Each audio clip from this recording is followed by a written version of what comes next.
जानिए क्यों सुनते हैं मृत्यु के बाद गरुड़ पुराण और किस प्रकार होता है उस आत्मा का पुनर्जन्म। जानिए क्यों सुनते हैं मृत्यु के बाद गरुड़ पुराण। सनातन धर्म में जब किसी के घर में किसी की मृत्यु हो जाती है तो 13 दिन तक गरुड़ पुराण का पाठ रखा जाता है। धर्म शास्त्रों में ऐसा कहा जाता है कि आत्मा कुछ ही दिनों में नया शरीर धारण कर लेती है। किसी को 3 दिन लगते हैं तो किसी को 13 दिन। लेकिन यदि किसी की अकाल मृत्यु हुई है तो उसे दूसरा जन्म लेने के लिए 1 वर्ष का समय लगता है और तब तक वो आत्मा भटकती रहती है। तो चलिए जानते हैं मृत्यु के बाद मरे हुए व्यक्ति के लिए क्यों करवाया जाता है गरुड़ पुराण का पाठ। एक प्रश्न आपके मन में जरूर उठता होगा कि आखिर क्या है गरुड़ पुराण। दरअसल एक बार गरुड़ ने भगवान विष्णु से प्राणियों की मृत्यु, यमलोक यात्रा, नरक योनियों तथा सद्गति के बारे में अनेक रहस्यमय प्रश्न पूछे। उन्हीं प्रश्नों का भगवान विष्णु ने सविस्तार उत्तर दिया। इस प्रश्न और उत्तर की वार्तालाप को ही हमारे सनातन धर्म में गरुड़ पुराण कहा जाता है। क्यों सुनाते हैं इसे मृत्यु के बाद। एक गरुड़ पुराण में मृत्यु के पहले और बाद की स्थिति के बारे में बताया गया है, इसीलिए यह पुराण मृतक को सुनाया जाता है। 13 दिनों तक मृतक अपनों के बीच ही रहता है। इस दौरान गरुड़ पुराण का पाठ रखने से वह स्वर्ग नरक गति, सद्गति, अधोगति, दुर्गति आदि तरह की गतियों के बारे में जान लेता है। 3 आगे की यात्रा में उसे किन किन बातों का सामना करना पड़ेगा, कौन से लोक में उसका गमन हो सकता है, यह सभी वह गरुड़ पुराण सुनकर जान लेता है।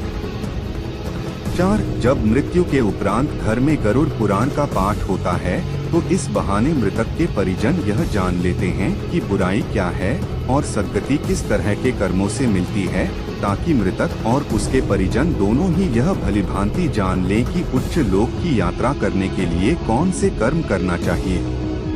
5 गरुड़ पुराण हमें सत्कर्मों के लिए प्रेरित करता है। सत्कर्म और सुमति से ही सद्गति और मुक्ति मिलती है। 6 गरुड़ पुराण में व्यक्ति के कर्मों के आधार पर दंड स्वरूप मिलने वाले विभिन्न नरकों के बारे में बताया गया है। गरुड़ पुराण के अनुसार कौन सी चीजें व्यक्ति को सद्गति की ओर ले जाती हैं, इस बात का उत्तर भगवान विष्णु ने दिया है। 7 गरुड़ पुराण में हमारे जीवन को लेकर कई गूढ़ बातें बताई गई है, जिनके बारे में व्यक्ति को जरूर जानना चाहिए। आत्मज्ञान का विवेचन ही गरुड़ पुराण का मुख्य विषय है। गरुड़ पुराण के 19,000 श्लोक में से बचे 7,000 श्लोक में गरुड़ पुराण में ज्ञान, धर्म, नीति, रहस्य, व्यावहारिक जीवन, आत्मा, स्वर्ग, नर्क और अन्य लोकों का वर्णन मिलता है। 8 इसमें भक्ति, ज्ञान, वैराग्य, सदाचार, निष्काम कर्म की महिमा के साथ यज्ञ, दान, तप, तीर्थ आदि शुभ कर्मों में सर्वसाधारण को प्रवृत्त करने के लिए अनेक लौकिक और पारलौकिक फलों का वर्णन किया गया है। यह सभी बातें मृतक और उसके परिजन जानकर अपने जीवन को सुंदर बना सकते हैं। 9 इसके अतिरिक्त इसमें आयुर्वेद, नीतिसार आदि विषयों के वर्णन के साथ मृत जीव के अंतिम समय में किए जाने वाले कृत्यों का विस्तार से निरूपण किया गया है। 10 कहते हैं कि गरुड़ पुराण का पाठ सुनने से ही मृतक आत्मा को शांति प्राप्त होती है और उसे मुक्ति का मार्ग पता चल जाता है।